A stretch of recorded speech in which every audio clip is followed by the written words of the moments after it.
malimpyo ka pa na. Nyaba. Siya si Jira. Nyaba sukar nih ya masla. Ayaw, tawangan din siya sa akya. Kapag slice na sa mga pana, usa pa ka malimpyo niya, ipurko na na. Baka ka sa pindyan. Tuwa ka. Ngayon na atay. Parang pumbasan. Kamu naman na.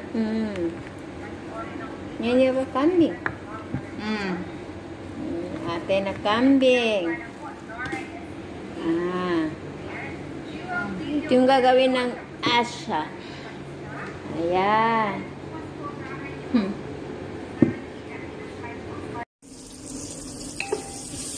So guys, nagluto po tayo para sa dinner. Ito.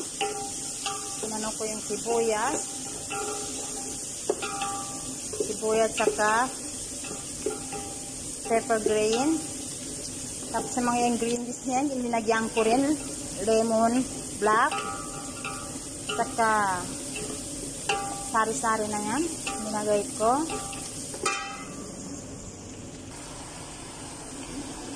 Na guys, inagay ko na yung beef. Yan siya. Linagay ko na rin yung ulo, hindi ko na sineperet. Pareho ko na linagay dyan. Paanoin mo natin dyan mamaya. Yan po, ilagay natin yung blender na tomato, saka garlic at saka ginger. Ilagay natin ganyan.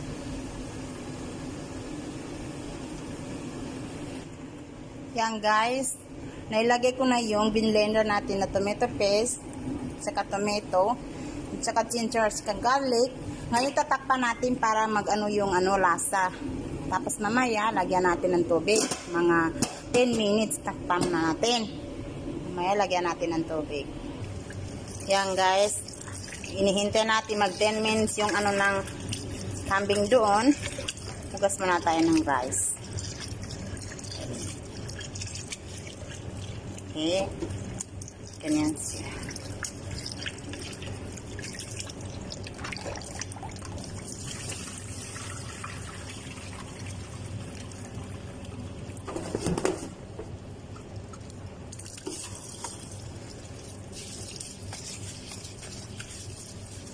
Ginaganyan natin. Yung pagbuwas ng rice, huwag po natin yung parang pinipisa. Ganyan-ganyan lang po siya para hindi mabasag yung yung rice. Ganyan lang. Yung bigas, para hindi siya maputol-putol.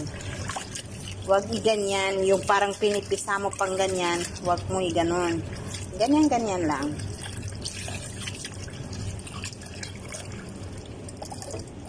Oh, yan na po guys. Ang bango. Ang bango na yung yung usok niya kasi yung blender natin na tomato at saka tomato paste, pinaghalong ginger at saka garlic. Ang bango ng yung usok ng amoy niyang ang bango. O ngayon ganyan na yung natin, yung beef. Pwede na natin siyang buhusan ng tubig. Ito guys, nilalagyan ko na po ng tubig. Ganyan. Ganyan po. Yan. Ganyan natin.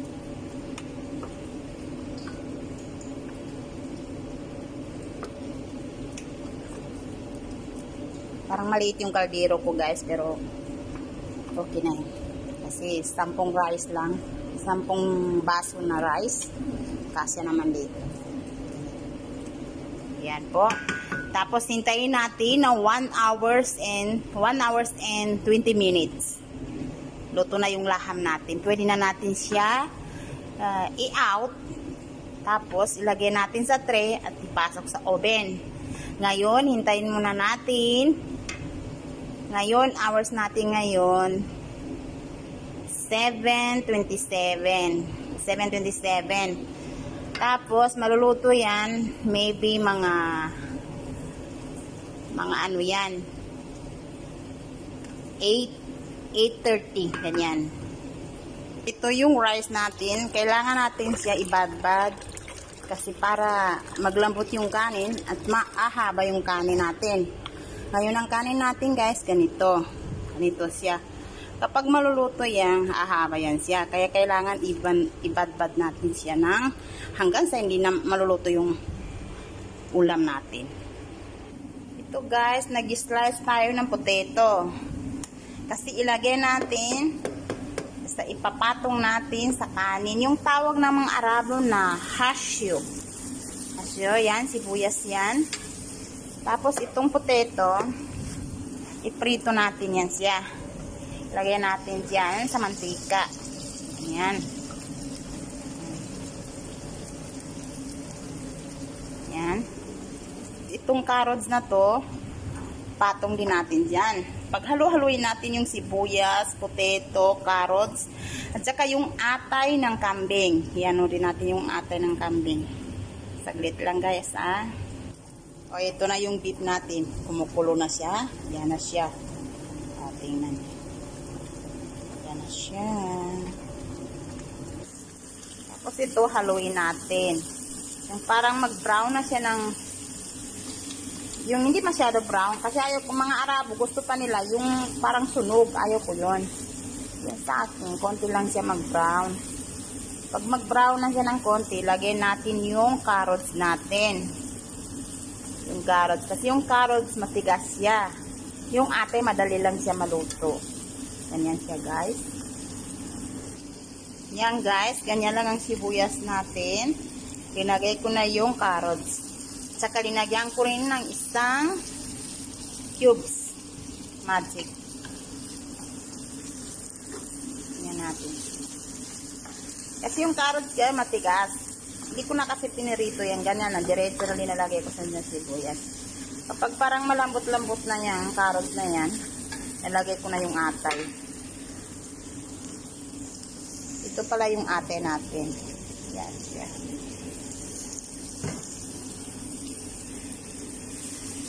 Kapag makalagay ko na yung atay, saka yung potato na pinrito natin, lagyan ko siya ng mga ingredients niya.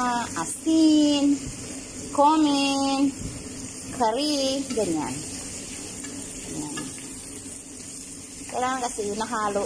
Kasi, minsan kasi, yung iba lumalambot. Yung iba hindi. Kailangan halo-haloin. Wala pa, kailangan pala, may snowball pa, pero wala akong snowball ngayon. Kaya, ito na siya nila. Yan po guys, nagmamadali kasi sila. Hindi ko na video yung pagkatanggal ko sa ano natin. Yan, pakuluin ko pa siya kasi parang matigas siya kasi malaki yung slice. Tinanggal ko na siya, yan yung tubig niya. Tinanggal ko na kasi dito ko na siya pakuluin kasi para may lagay ko yung kanin natin. Yan po, maglalagay po tayo ng kanin kasi naghahabol ako ng oras. Binigyan ako ng oras, 9 lang. Kakain na sila. Malapit na. Yan guys, linagay ko na yung kanin natin. Yung bigas, linagay ko na po. Yan. Hintay na lang natin siya kumulo. Yan pala guys, nag-slice tayo ng lemon. Lettuce. Saka gumawa tayo ng pipino na linagyan ng yogurt, saka black pepper na konti, saka asin. Yan. At ito guys, hindi yan may iwan, sili, saka yung sauce nila, hindi yan mawawala sa kanila. At hindi yan may iwan.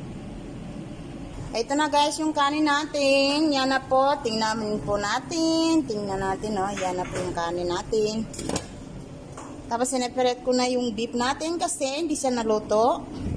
Nagmamadali sila. Hanggang ngayon hindi pa ako luto. O yan na yung kanin natin. O. Yan. O ito na kumukulo na yung beef natin. Pinakulo-kuli kasi para maluto pa siya. Hindi siya maluto masyado eh. O yan na yung kanin natin. Yan. Akala ko guys maluluto siya sa mga 8:30. Malambot pa siya sa akin, okay na, pero parang baka magreklamo yung mga tao. Parang gusto kasi nila yung malambot na hindi naman masyado. Naglagay na po tayo.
Lagyan natin ito lahat kasi kami, nakailan namin